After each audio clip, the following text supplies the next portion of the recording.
Hey. guys. What up? I'm 8 months pregnant, y'all, so if I had this baby on the stage, okay, we going viral. I think you went viral enough already.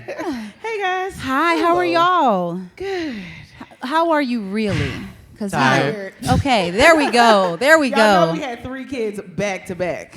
So I've been pregnant 2020, 2021, 2022, and 2023. It's his fault. I was gonna say, is you gonna tell the truth today and tell you that it's you? Because everybody think it's me. Well, But it's both of us, 4 or but- 5 in the morning, she waking me up. But here we are. This is the last one. Kitchen is He closed. out here just telling the truth. All right, y'all. So we, as Coriel mentioned, slutty vegan, Dave's cheesesteaks, like I don't have I a told him husband he from needs Philly. To do cheesecakes because everybody Yes. always Now does. make a good cheesecake because I need one. Anybody? Anybody? No. Oh, we had a finger up. Go, don't be shy if you making I was cheesecake. about to say, y'all know I'm franchising. I got 100 locations coming, so that's money for y'all. Okay, 2 hands. now Now we man's got 2 gonna- hands. Okay, don't be shy. So, with all of that, with books, with TV and everything that you guys are doing, I'm curious how you feel about this power couple title or label. Can I be honest? Yes. Okay, so let me tell you what's happening in real time. And I never even told you this. So I am Pinky Cole, right? That's the brand that I've built. I've built the Pinky Cole brand. Since June 10th, I've been Pinky Cole Hayes, right? So people are trying to identify, like, are you still Pinky Cole? Are you still Pinky Cole Hayes? So I find myself a lot of times correcting people, but it's always been kind of like a back and forth. Like, do I stay Pinky Cole? I'm Pinky Cole Hayes because I'm a wife now, right? But like, is my brand Pinky Cole? Is it Pinky Cole Hayes? So like sometimes you'll see publications that say Pinky Cole, and then out of respect for my husband, obviously I'm a Hayes now. So that's kind of like the biggest. It's new. It's very new. So I'm trying to adjust to that. But other than that, we've been in like marital bliss. Nice. It don't bother me though. Oh, okay. Because we good. already won. I don't really care how people label it. We already together, so. Oh, good. This is happening in real time. We never talked about this, y'all. We so. love a real time moment. We love it. Yeah. Do you think, though, of yourselves, like, do you like that title if people say that, power couple? Because I also want to point out, because what I learned from you guys, because we met earlier this year, is that you had both established these brands and then you met. No, it's true. I think the blessing of it is, to be honest, is like we get to piggyback off each other. Like right now, she using me as the guinea pig with franchising before she think about franchising. She left the state before I left the state. I'm about to open up my first location out of state. So we're able to help each other out in things that we're doing, and it's not like we got to worry about or look at the market. We're looking right next to each other and saying, let me see your numbers. Is your numbers up or down? And that's the blessing. I mean, I love it. And you know what? Also, a lot of people didn't know this, but when I first met Derrick already had his own brand. He had lines down the block. I had lines down the block. And then I got $25 million to raise my business, but he didn't, right? So like he was still like getting it out the mud, like still growing, and I got the cushion, right? So imagine being in a relationship with somebody and I got a really, really big cushion and he's still like grinding it out Philly style, but still doing very, very well. So a lot of people didn't know that like he already had his own following, he already had his own thing going on, which is what attracted me to him in the first place, because I'm like, this is a reflection of me. I see myself, right? But now, the good part about it is we are both elevating and growing in our businesses separately and collectively. And that's a really, really great feeling to know that we can do that together. And I'm like, now the conversation is like, all right, one of these businesses got to work, okay? Like two Both is of 'em better. gonna work. Right, at least one of them going to work, but the odds are in our favor at this point because now we move as a team. So that part feels good. And something else that was interesting when we met earlier this year, and not knowing quite as much about you, right? And learning about you being from Philly and this guy being from Philly. And I think I just want to kind of show love to both of you too, because knowing him and understanding the uniqueness of that experience and seeing both of you thriving. What you talking about, Willis? Yeah, you talk about it. I'm not about to describe it, but seeing both of you as Black men thriving professionally in entrepreneurship, but also sharing your stories, the passion you share for bringing other people up. So then, yes, tell us a little bit about that experience. What experience? I'm not doing this with you. Well, can I Hey, tell man, y'all my listen, experience first? Just Right. getting out of Philly is Yes. an experience because, listen, I'll tell y'all a story real quick. My brother called me the other day, right? And he like, hey, man, I'm thinking about selling a childhood home. So I'm like, man, you need to get out of the neighborhood. But I'm like, well, let me look to see what the house is worth. And I go look to see what the house is worth, and the first thing I see is the education system, 2 out of 10. I made it out of 2 out of 10 education system to make millions of dollars, didn't go to college, didn't do none of this stuff. For me, that's my blessing. And out of all of it, I could look back and look at you, another brother from Philly, and say you made it out. Like when I met you in LA and you say you was from Philly, like I was literally smiling inside because you don't hear that. Yeah. You know what I'm saying? Like making the front page of the Inquirer, the things that I was able to accomplish through a cheesesteak, you got to be dead or they got to be looking at you for a search warrant. The likelihood that there are two dudes from Philly who were both on the cover of the Inquirer. Exactly. Yes. It's like, it's insane. Like growing up in Philly, like some of this came up today, sort of working through a scarcity mentality, like growing up in the hood where there's so much stuff happening and wanting better, but not necessarily knowing how, and everybody around you often on some bullshit and losing person after person. Like, it's a lot to be able to get through it. And it's funny, it's like people, would come up today and like, oh, how you feel? And it's like all this stuff. And it's like, it's cool. Like, stuff doesn't bother me. And part of why stuff doesn't bother me, stuff like this, movies, isn't as, there's a lot of stuff going on, but growing up in Philly, this ain't shit. Like, making a movie ain't shit. It's like the types of stuff that we had to deal with. I've literally, we talked about this a little bit. Like, I've had a gun right here, like this close to my forehead in Philly. And so I've been shot at a couple times, and I was able to overcome those things. But I don't even really ever talk about a lot of these things I've been through publicly because I don't want to put that stereotype on us. You know what I'm saying? Because the more we talk about it, the more we get more dangerous by putting that information out there. But what I will say is this. I literally was on my way and with the driver in the car just now. I'm tired. I've been up since like 6 this morning. But I just closed a 10-unit deal. You see what I'm saying? Like, I'm closing these deals. And when I make these announcements, I'm able to show these kids from my neighborhood, from the communities around me, from the guys that look just like me. I keep these dreads in my head and these tattoos for the likeness of what they say you can't do. And I'm showing them every single day. I step in them rooms, I don't look like them, but they hear my voice to the people who want to receive me as who I am. And I think that's what we need to do good at coming out of Philly, because you either got to be an athlete or you got to be a rapper. You know how many times somebody come to my door and they be like, you a rapper? And it could be a delivery man. Sometimes, I have to, like, hold my composure to say, why do I got to be those things to be in these type of situations? But that's all they know. You do know how to freestyle, though. So. A little bit. But I feel like when we on stages like this, we able to show the world, like, it's more to it than what they see. Like, they're not expecting two educated black men. We the strongest weapon in the world. Yeah. You know what I'm saying? And when it comes to a black woman, I need all my black men to understand this. They come from us. They come from our rib. So we got to protect them. So if they are rib, you can't live with one rib. You got to have your organs protected. So I look at my relationship like my organ. You protecting me. You shielding me. So that's how I look at it. You trying to propose again. I don't know. I ain't write my vows, so I did good. I think you just did it. So with all that you guys have going on, because frankly, we got engaged after 6 months. We got married a year after that. And I know, right? We're still here. We had our first child a year later, and twins 2 years later. So it was a lot in a short amount of time. And I feel like y'all are on a similar path. But y'all got us. I mean, pregnant year after year. I had two at once, so you know what I'm saying. We got pregnant 3 months after we met. So how about that? Ooh, that part. We moved in 3 months after we met. Oh, God. I moved in a week. Is this a Philly thing? Like, is this y'all? Oh, the public wasn't supposed to know Y'all that. are funny.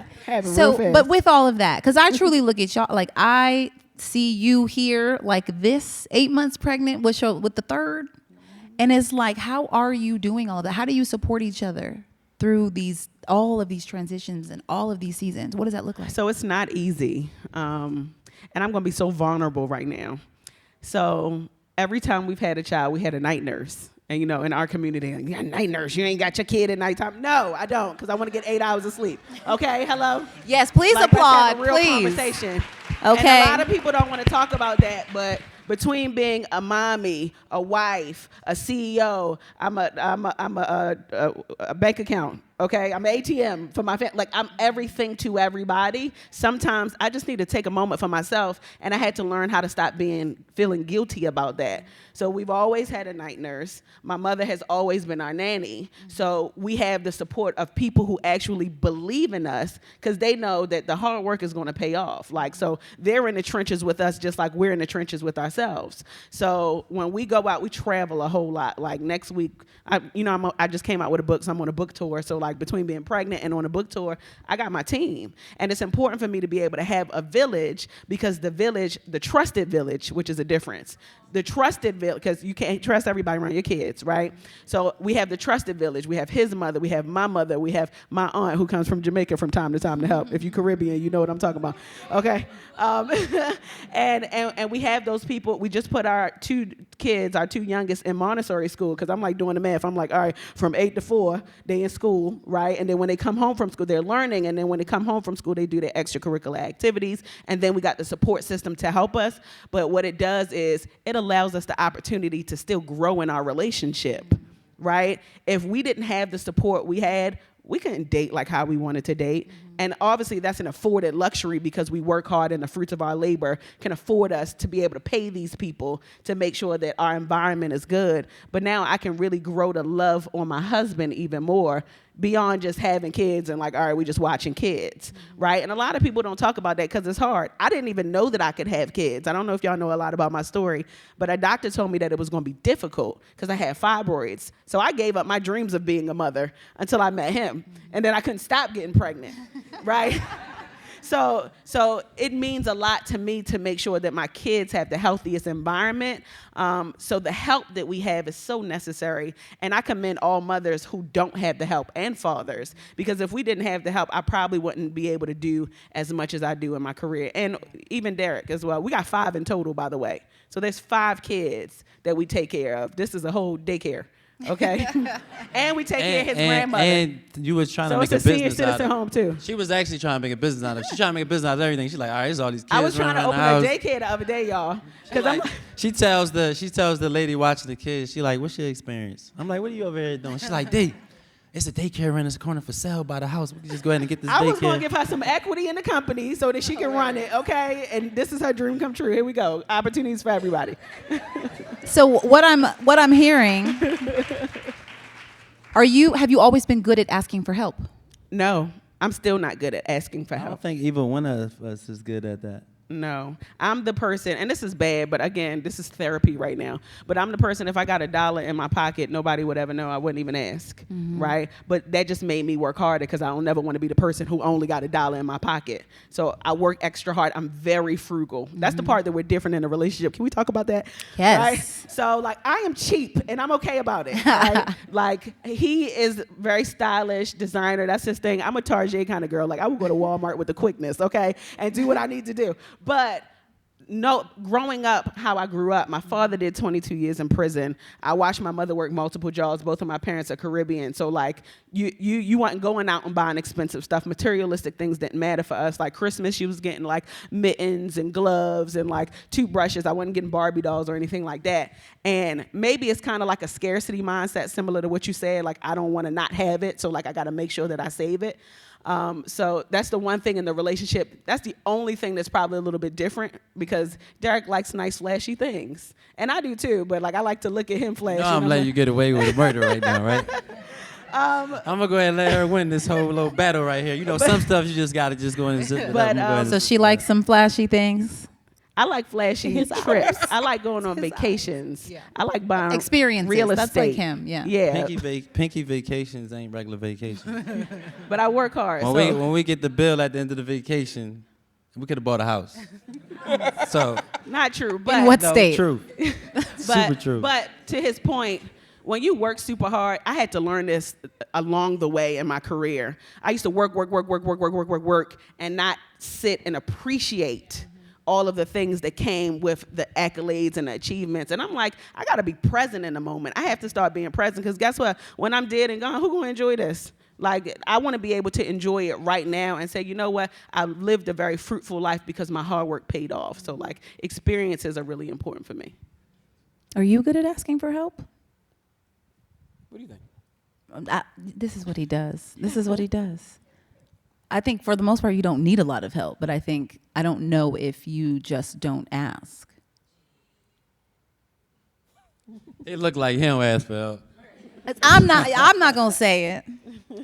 I want to know what he thinks. It's the sort of thing where if I do ask for help and then it doesn't, we talked about vulnerability earlier, and it's sort of related. And like if I ask for help and it doesn't either like work out well, or that if I'm asking you for help and you don't quite respond to it well, then I'm like, all right, fine, I'll do it myself. And so I will, but it's not the most obvious thing for me to do all the time. I think the biggest thing with that is, like, you can ask somebody for help, but you're so strong that they want to tell 1 million people that you asked them. And I think that's what the whole thing is with people when it comes to pride. Like, coming from Philly, we're one of the most prideful cities in the world. Yep. I'm talking about we don't want nobody to know we need help. We don't want, like, some conversation. I remember early on in my career, I could be sitting there talking to a business person, they using words I really don't know what they're saying.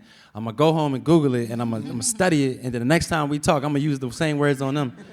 But that's how I did it. I really just went, like, person to person without asking for help, but I was using them like a sponge. Like, I would sit around them and just listen. And then I would go home, and I would really go to school myself. Because nobody really is going to give you the true game. Like, if I'm already a weapon, why you going to make me a loaded gun? You know what I'm saying? So some people look at you as a threat. So when they're helping you, they actually really ain't helping you. They just can't wait to tell the next person you ask for their help.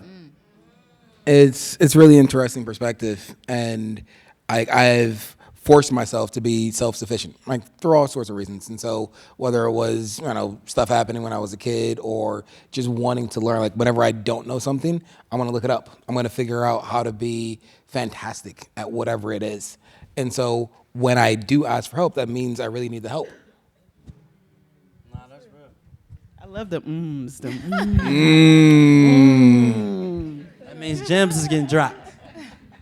So when you look at all that you've accomplished, and you guys are like early 30s, right? Early mid. I'm over that. I'm over the halfway I'm point. 35. Man. I'm Okay. 36. I'm sitting on 40, so y'all are young to You look me.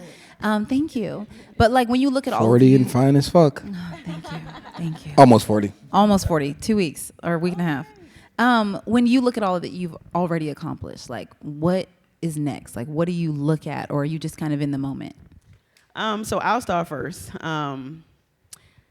So I've built mind and spirit very easily, right? I'm a very spiritual person. I like to think that I'm an empath. Like, I'm an energy person. I can walk in a room and feel energy, right? I could tell if somebody like me. I could tell if they don't like me. I could tell if they having a bad day. Like, I'm an energy person. And my mindset has always been very clear and focused, which is why I've always been able to get the things that I put my hands on. The part that I have struggled with, which is okay because I'm human, is the body part. So you know how they say mind, body, and spirit? So where I'm going to my career, I'm creating a legacy for myself and for my family. So in order to do that, I gotta have the mind, the body, and the spirit. And I'm gonna give you an example. We went to the NAACP Awards last year, y'all.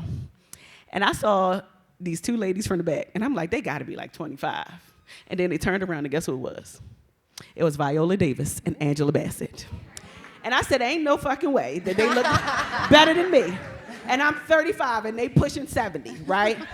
Okay? Oh, so Viola's not 70, right, but Angela, Okay. yes. No, but I ain't I'm gonna lie. close. Viola Listen, was like, that ain't the point. I know.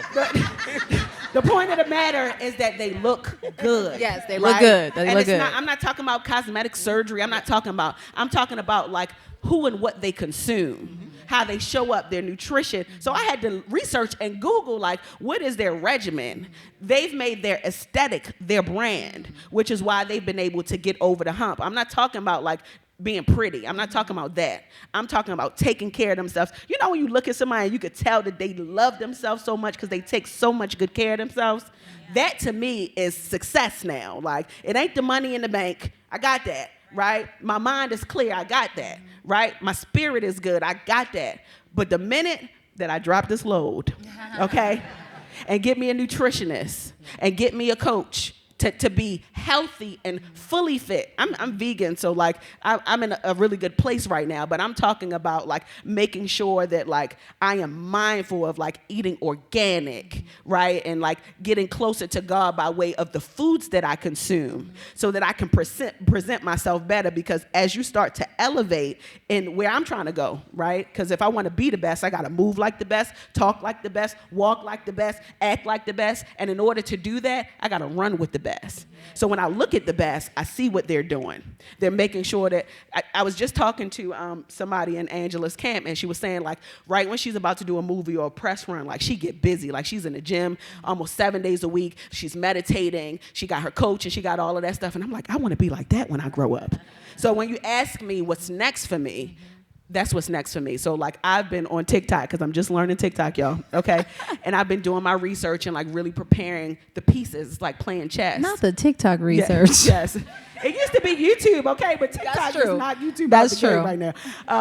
But I'm excited about that challenge because everything that I've already done, I've unlocked challenges, but that's hard for me, right? After having 3 kids, getting fit all over again, and positioning myself to like be so clear in my pursuits of the success that I want to attain beyond money. That don't have nothing with money to do with money. That's the place that I'm getting to, and that's what's next for me. Y'all give it up. I like it. Yeah, that was good. And give me some Because- I think for me, I want y'all to understand when I say this. I want to be alive when I'm dead. Like, I don't want to be, I'm not chasing celebrity.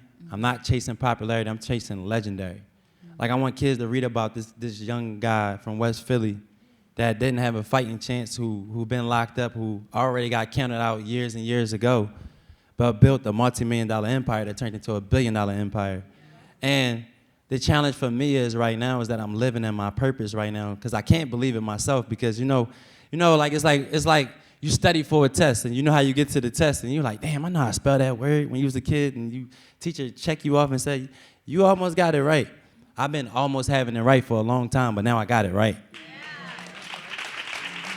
And I'm about to be the strongest weapon they ever seen, because along the way, I was already making these powerful relationships. I was already telling people no's. Listen, I had my first $1 million when I was 26 years old. So when I came to Atlanta, I already knew what it felt like to have $1 million. So when they trying to throw millions at me, I understand that ain't no money the way that the world think is money. Because $1 million in my business account will go in 2 weeks. That's just the way the operations is. But needless to say, what my challenge is right now that I look forward the most is staying the course, living in my purpose. Because it's so easy to get influenced by everything you got, everybody stroking your ego. Your hungriness can die down. But I'm able to keep that same drive and that same hunger I got since 2014 when I first got my first location in the Shell gas station. And my broken fryer and my broken grill, I go back to these moments. I talk to my dad and tell him we almost there. Like, he gonna see his son turn into a billionaire. It's not for the money. I'm chasing something that they said I couldn't do. And right now, I'm gonna do this in 36 months. And I'm gonna be making an announcement of my net worth being $1 billion in 36 months. When I put these franchises out, because I already got the footprint out, I already studied it, I got the team, and now I'm gonna show the world what they've been missing this whole time. And that's just giving somebody a chance who don't look like them, you scare them, but then you show them the whole time that, no, I was scared of y'all. You know what I'm saying? Like, I'm scared of y'all because everything that y'all got for me wasn't for me. Everything that I got for me, God has given me right now. Y'all see why I married him? Okay, you listen. That's my husband. Well, on that note, I want to give you guys an opportunity to ask questions, so I'm going to ask one while we get the mics moving around. Oh, okay. Tommy said, girl, don't ask your question, ask hers. Okay, I'll come back to it. Do we have our mics out? Okay, until we get a mic to her, I would love for y'all to tell them how you met and Slid when. in my DM. She ain't gonna tell the world that. Listen. First of all. Nah, I'm about to tell her, because you ain't gonna tell her the right way. What is a power ain't- couple? No, yeah. She ain't. She slid in my DM. It was funny though. Let me tell you. I'm gonna put this on a higher power how this happened. I wish my 2 guys was in here how it happened. So I'm gonna tell y'all the story. So one day I'm in the studio and Drama walks in, DJ Drama. He eating a burger. He like, yo man, it's this vegan joint. She might got longer lines than you. I'm like, nobody in Atlanta got longer lines than me. You capping. So I actually seen her grand opening. I'm like, was she giving out food? So needless to say, after all this happened, the George Floyd riots happened. My windows got busted out downtown. My two big guys that I hired first, John and Luke in my company, they said, yo, it would be crazy if the slutty vegan lady would come here and introduce herself to you. I I'm said, the slutty vegan lady. Yeah, that's what he said. And I said, for what? I said, why do I need to meet her? We're not even in the same field. They was just like, no, man, it'd be so powerful because y'all doing so many things in the community. Like, it would just be alignment, right? Well, Pinky slid in my DM like 3-4 days later, right? And when she slid in my DM, I looked at it and I'm like, damn. I said, what y'all set me up? I'm thinking they set it up, but her friends set it up. Well, But first of all, I'm a philanthropist, okay? So I asked him if he needs some help. but that was cat because I found out the real story. It's the clarification So for I me. asked him if he needed some help, But can to you help tell his him? windows. Can you tell him the real Because story? I'm a community change agent, okay? Yes. No. All right. She's still capping. That's not what happened. Her two best friends was watching me every single day make cheesesteaks and going on Instagram. And they was like, man, he just like you. He a hustler, man. Y'all be a perfect couple. They was already matchmaking me, and I didn't even know I was being matched. No, that's true. So then when she slid in my DM, no, but I told her I didn't need any help. But what I did tell her was, I said, let's link up and have a meeting and see what we can do and create some synergy together, right? But I'm gonna tell y'all something. Synergy. I was about to say, and then you got pregnant. But that's He was what, trying to create some synergy, all right. No, but that's what happened. But I'm gonna tell you the truth, right? In my 36 years of life, I've never seen a shadow that was me, that was a human, that wasn't my own. When I met her, when I sat there and talked to her at the table, the things that was coming out of her mouth was just me, and I just was like already in love, to be honest. My cousin, God rest his soul, he got murdered 2 years ago, or 3 years ago now, he was with us. And when I got back in my car, he was like, yo, that's gonna be a girl. He said, I was sitting at the table for an hour, I've been done eating, I was looking at you like, when you gonna get from the table? But the conversation was so deep, and we never talked about our businesses. That's the crazy part. We never mentioned our businesses. We only, like I think the second day we knew each other, we tried to bail out 100 inmates. We calling around, like, how can we get 100 people out of jail? They like, how can you bail out 100 people? Because we want to bail out 100 people. God rest his soul, Rashad Brooks got murdered, and we was able to provide his family, brand new car, life insurance with the help of CAU and a scholarship fund. And we all over national television and everything, but we did it just out of kindness of our heart, and then the rest been history. I think the world seen it early, but for me, it just was having that safety net because when I lost my dad, I lost my life. I didn't really care so much about life anymore, but I did make my dad a promise that I was gonna break my generational curses and I was gonna stop selling drugs, I was gonna get out the streets. But I told him this and then he died the next day. So after I tell him these things, I'm fighting with battling a lot of stuff because the same money I told y'all I came here with, I spent in these clubs. I spent buying cars. So when I had my business, I started my business out of having $1 million. I started my business with $2,500.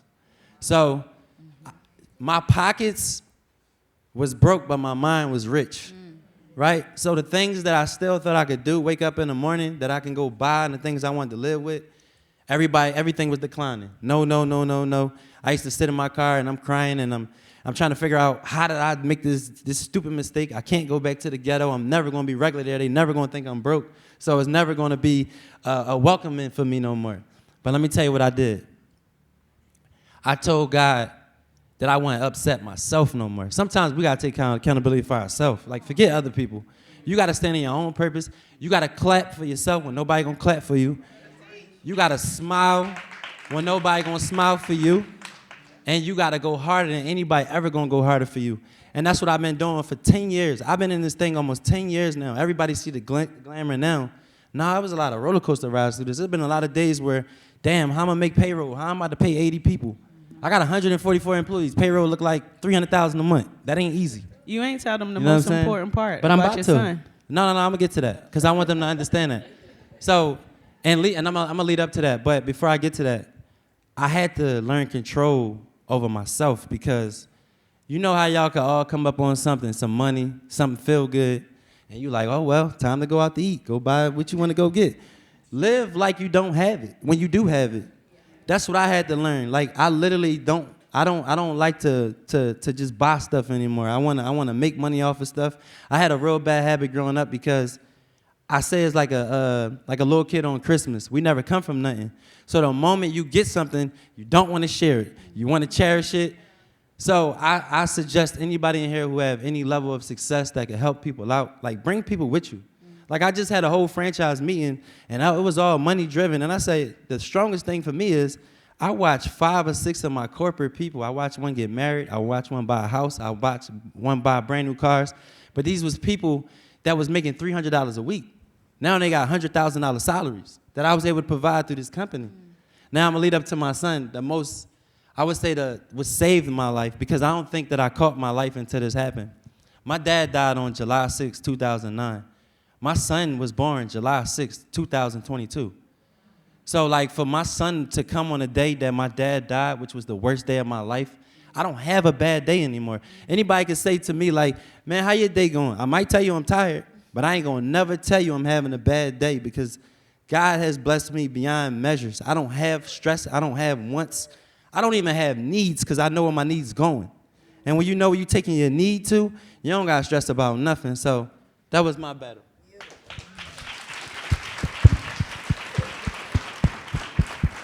Do we have a mic over there? I'm sorry. No, I was saying we got a mic over there. I got a mic, yeah. There we go. Stand up? Okay. This is the panel I was waiting for. I was waiting to hear from you guys. I have 2 questions, but I'll make them quick. The first question is, how do you lead in love, not necessarily in your relationship, but in your staff members? Because when you're passionate about something, they may not see the vision. They may not show up on time. They may not see the passion in it. How do you lead in love versus in fear and anger? That's a really good question. I'm gonna take that one. So I've Caribbean again, right? So like I grew up in a very militant environment, like no dishes in the sink, right? Like go pick up a book and read a book. Like you got just very like, just making sure that you're always on your P's and Q's, like grades gotta be good, everything. So I grew up that way. So when I started Slutty Vegan, I was mean. I can honestly say that now. And I didn't know that that was me being mean, but it was like it was my way or no way, because I had a standard, right? And I still have that same standard. Like I want my restaurants to be clean. The food got to be good. If it's not good, then throw it away. Like if you're not pleasant, then you can't be here. Like 0 customer service, like you get fired. Like that's how I was. And I'm that way still, but I'm not mean, right? And I realized that I was losing people because people didn't understand my militant behavior, because I had a standard. So now what I do is I lead with love. I'm the hero at my company. I'm not the bad guy like how I used to be. So now I let everybody else be the bad guy. And when I come in, when Pinky come in, I'm coming to save the day, right? So when they see me, they see like, oh, there's Pinky, not like, oh, I'm scared, there's Pinky. People used to fear me. And I thought they're like, okay, yeah, when I come around, like, y'all better make sure that everything is good. But I realized that wasn't the way to properly grow my company, because, like, you just can't lead that way. And you want people that respect you and admire you, because when they respect and love and admire you, they'll go to the moon for you, right? And I see the difference. So now that's what I do. In total transparency, I'm not in my business every day, so I'm going to tell y'all another story. So one day, I got a 9-pager in the New Yorker. Right? And I'm like, okay, I'm in the New Yorker. Like, I'm getting up there. I'm like C+ right now, okay? Like, it's getting good. And then the next day, I was on the cover of Jet Magazine. And then the very next day, right after the Golden Globe Awards, I'm on the 11 o'clock news getting sued for unpaid wages. So I'm like learning stuff in real time like everybody else. I'm like, what happened? Right? I'm like, what's going on? But they said my name, right? So when you talk about leading with love, the way that I lead is now totally different, just making sure that I'm overseeing best practices. It's not enough to just put people in place to do it. You still got to have your eye on it and oversee it, because at the end of the day, when all the money is gone, they saying my name. They're not saying just Slutty Vegan. They saying Pinky Cole of Slutty Vegan. And I have to make sure that I keep my reputation nice and clean, because I don't care what nobody say, y'all. Reputation means more to me than money. When you got a good reputation, it'll bring you more money. When you don't have a good reputation, the money will run out. So like I've really been learning how to lead with love, and I've been getting a lot of sugar with that, doing that. So yes. And the other thing that you said that was important, a lot of people don't know that it's better to be loved than feared. Because if I fear you, I really want you gone. I really don't want you around. I can't wait till you fail or something happened to you because I fear you. If I love you, I will go to war with you. I will go to bat with you. So the approach I took in my company was I gave out phantom equities to my day ones. I didn't want them to feel like workers. I want them to feel like bosses like me. Because everybody in here know what I'm saying when it comes to like feeling good about yourself. You can sit there and you can work and work and work, and when somebody else just get the blessing, you don't feel it. If the person don't tell you thank you, you like, you helped me get here. But I didn't want to say thank you, you helped me get here. I wanted to show them that they helped me get here. There's not one interview I did nationally that I don't always talk about my core team, because I want them to understand that when I'm on these big stages and I'm talking to people, they on the stage with me. They might not be on the microphone, but their voice is going through me, that hard work they put in over the years. I want them to understand that, like, I literally could not have made it almost 10 years in my business without them giving that hard work, the loyalty. The loyalty of it is what got us here, because let me tell y'all, even in a marriage, y'all gonna have days where the marriage just ain't marriaging. You know, it just ain't. Like, I mean, you just had Michelle Obama and Obama tell you, you know, they had trouble in their marriage along the way. Said 10 years she didn't like him for 10 years. But needless to say, for those 10 years, she may not was in love with him, but she loved him.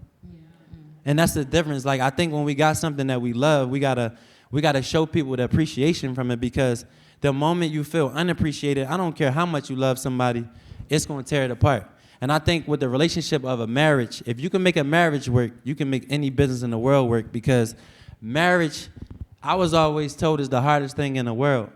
Now, since I've been married, for these couple months that I've been married.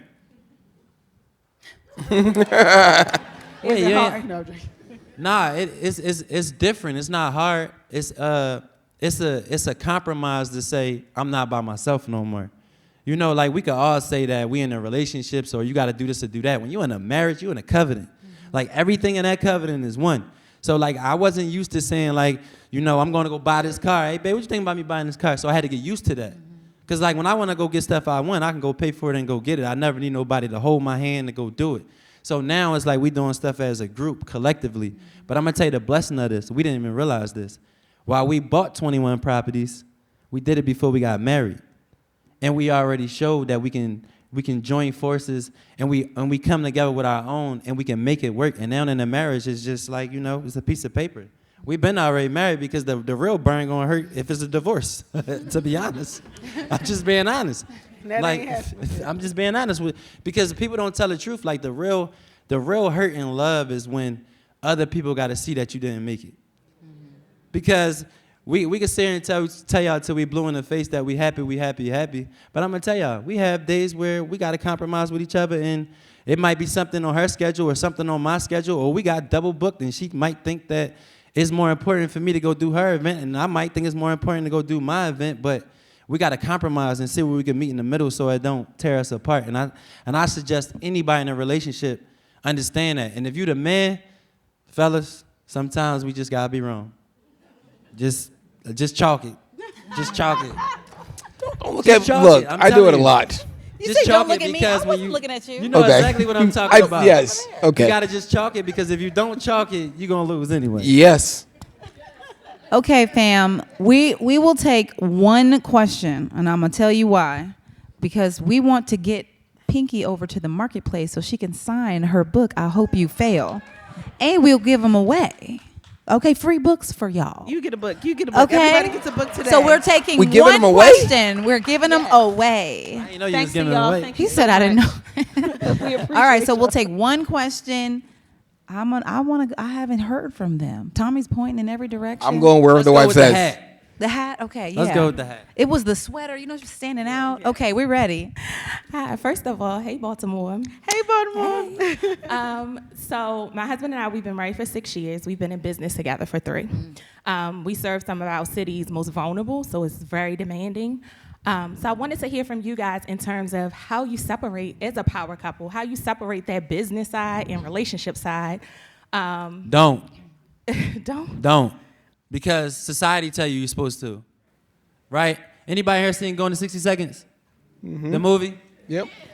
All right, watch this. Y'all remember the part when they was about to go break in the car and then they start making out with the words in the car, the oil changes and the tires and all that start turning them on? That's us.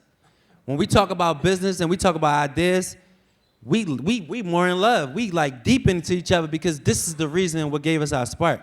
So I would tell y'all, don't put a disclaimer on it where you got to be like, okay, it's time to love you. It's time to do business. It's time to actually have sex. Like, it's people that have so many elements in a relationship where they feel like they got to break it down category-wise. Just love each other and do it together. And then you won't even realize that you even in the company together because y'all are a company. Y'all are an empire. Okay, quick question, caveat. You all have separate businesses. I know you have some together, but you have two core businesses, I would assume, right, that are separate. So you're able to kind of come together and vibe and give each other ideas and hype each other up. We work together on the same we own Bar Vegan businesses. together as No, well. we own. We do a lot of stuff together. Like when it comes to business. So, but Slutty Vegan and Big Dave's is just what the world know.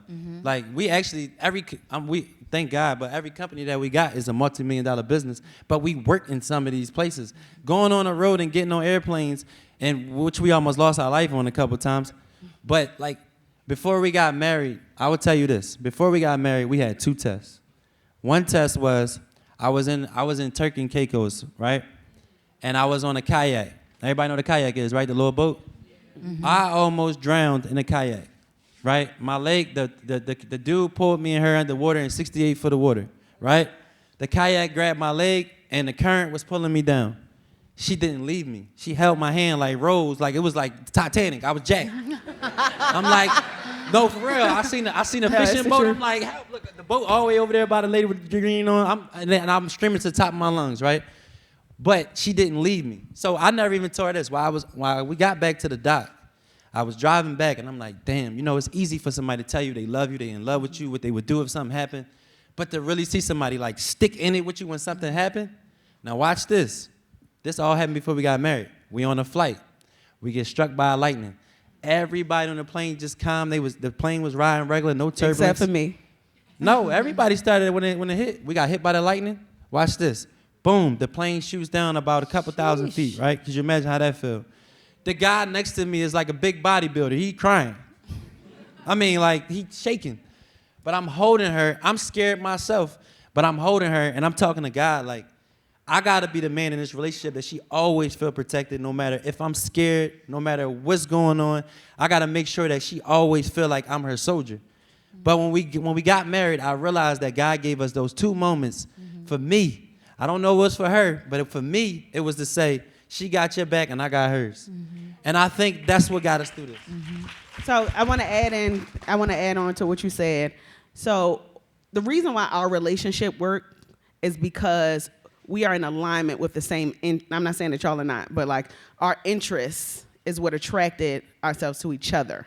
Right? So we both have businesses. We're both big dreamers. Like when we met, what turned us on is I've never met a person like me that just want to talk about business all day long, even if he wanted to talk about his own business. I don't eat Big Dave cheesesteaks, but I want to hear about your business, like what makes it turn, like how you feel, right? So like as we evolve in business, we put our love inside of the business. So we didn't have to, what he was saying is like we didn't have to separate it, even though we had separate businesses and then we started Bar Vegan, but we never had to separate the love. So like when I travel, he's coming with me. When he's traveling, I go with him. Like every work trip turns into a vacation, right? So when you talk about like creating that balance and like turning it off, we personally have never turned it off because we didn't have to, because what interests me is business. What interests him is business. And that is where like our love grows together, and every relationship is different. So my advice to y'all would be like, y'all have a business together, right? So with the business together, when y'all travel, like if you got business trips and if you have business meetings, anytime y'all are finished, make it a vacation. Have a date night. Go to different restaurants and try new foods and just incorporate the love inside of the business, and you'll see a big difference. Yeah. Can I tell them one more thing? Yeah. I know. No. We're gonna rap. I just want to tell them one more thing. No. This for real. This is not about love or relationships. This is about, because I know a lot of people in here are in business. So to keep yourself motivated, I was told this by somebody he's like a mentor to me. When you wake up in the morning, after you check your bank account and all those things that you need to check, get you somebody to talk on the phone with for 2 to 3 minutes that's doing something with their life. Because even when you don't feel like it, if you hear somebody telling you what they doing on the other end, it's going to start your engine. And I'm going to shut up. But that's what I suggest. I love that. Thank y'all so much.